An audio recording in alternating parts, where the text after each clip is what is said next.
गङ्गातरङ्गरमणीयजटाकलापं गौरीनिरन्तरविभूषितवामभागं नारायणं प्रियमनङ्गमदापहारं वाराणसीं पुरवतीं भज विश्वनाथम्। मित्रों, गंगा सागर यात्रा हम आप सभी लोग करते रहते हैं। आज हम गंगा सागर का महत्व क्या है इसके बारे में इस कथा के द्वारा जानकारी प्राप्त करेंगे। मित्रों, कथा अच्छी लगे तो चैनल को सब्सक्राइब करना, लाइक एवं मित्रों में शेयर भी करें। आइए गंगा सागर का महत्व जानें। देवर्षि नारद जी ने ब्रह्मा के आदेश से महिसागर गंगा सागर संगम पर एक यज्ञ किया एवं ब्रह्म वेताओं को बसाया।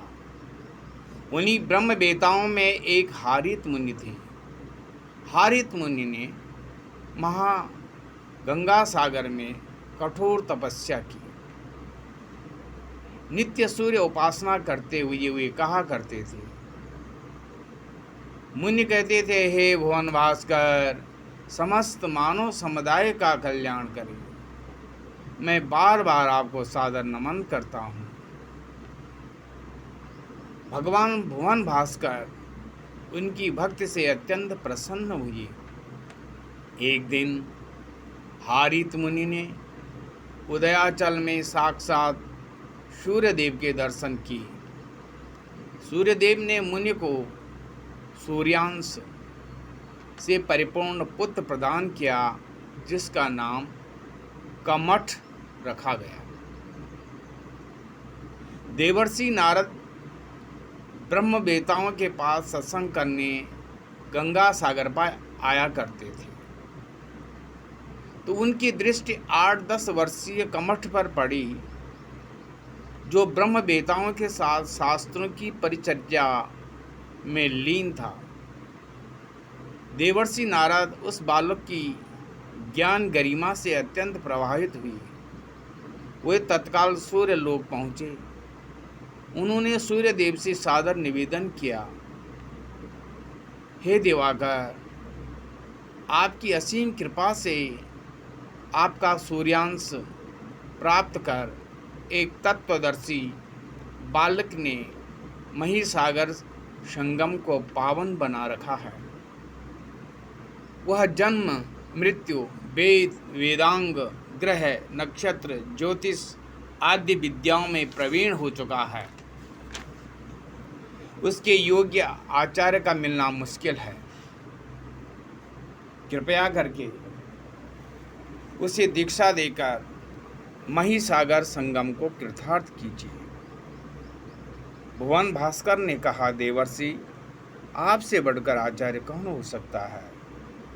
देवर्षि नारद ने उत्तर दिया, प्रभु, मेरी परीक्षा न लीजिए, कृपा करके गंगा सागर संगम को पावन कीजिए। भगवान भास्कर ने तथास्तु कहा। एक दिन महिसागर गंगा सागर संगम पर ब्रह्म वेताओं का विशाल समागम हुआ। विभिन्न विषयों पर चर्चा चल रही थी। बालक कमठ एक के बाद एक सभी प्रश्नों के उत्तर दे रहा था। तभी पूर्व दिशा से एक संत रूपधारी तेजस्वी पुरुष वहां आ पहुंचे।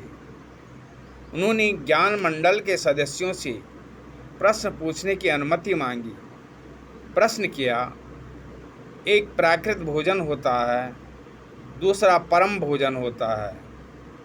क्या आप सब मुझे परम भोजन प्रदान करेंगे?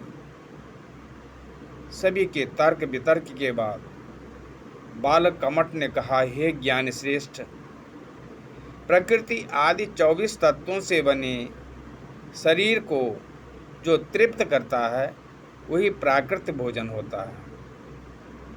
नाना प्रकार के धर्म का श्रवण अन्न है। दोनों कान उस अन्न को ग्रहण करने वाले मुख हैं और क्षेत्रज्ञ आत्मा उस अन्न का भोक्ता है।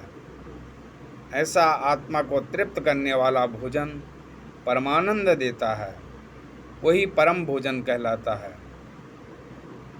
आगंतुक ने पुनः प्रश्न किया, प्राणी परम पद कैसे प्राप्त कर सकता है?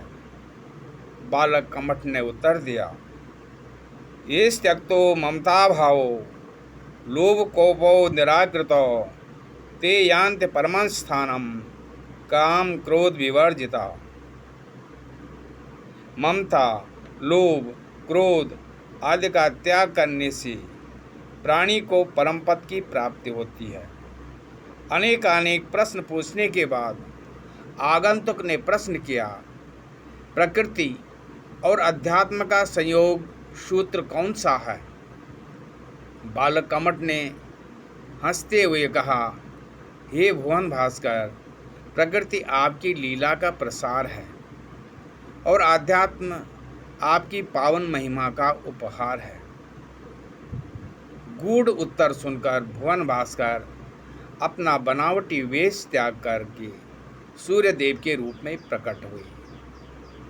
महिसागर संगम भगवान भुवन भास्कर की कोटि कोटि रश्मियों से आलोकित हो उठा। मुनि समुदाय एक स्वर से सूर्य मंत्र उच्चारित करने लगे। हारित मुनि के नेतृत्व में समस्त ब्रह्मवेताओं ने सूर्य नमस्कार कर दंडवत प्रणाम किए, निवेदन किया। भुवन भास्कर ने अपनी रश्मियों से बालक कमठ को दीक्षा प्रदान करते हुए कहा, हे कुल श्रेष्ठ कमठ, तुम्हारा स्थान आज से ही सूर्य धाम में होगा।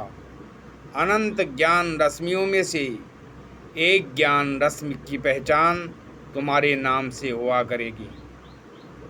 बालक कमठ ने बड़ी विनम्रता से प्रार्थना की कि हे भुवन भास्कर, आपकी उपस्थिति से यह महिसागर संगम धन्य हो गया।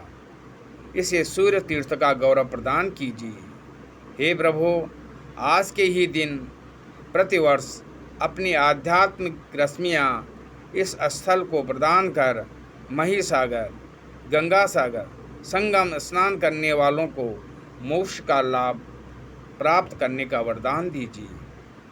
भुवन भास्कर ने कहा, तथास्तु।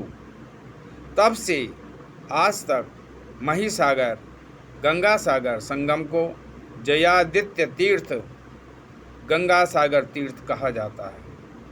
मकर संक्रांति के दिन यहाँ स्नान करने से मोक्ष की प्राप्ति होती है। ऐसा भी कहा जाता है कि श्रद्धालु निष्ठावान सूर्य भक्तों को वहाँ बालक कमठ के द्वारा उस दिन अदृश्य भाव से जो मंत्रोच्चारण हुआ था, वह ध्वनि आज भी सुनाई पड़ती है। जय सूर्य नारायण, जय गंगा मैया, जय गंगा सागर।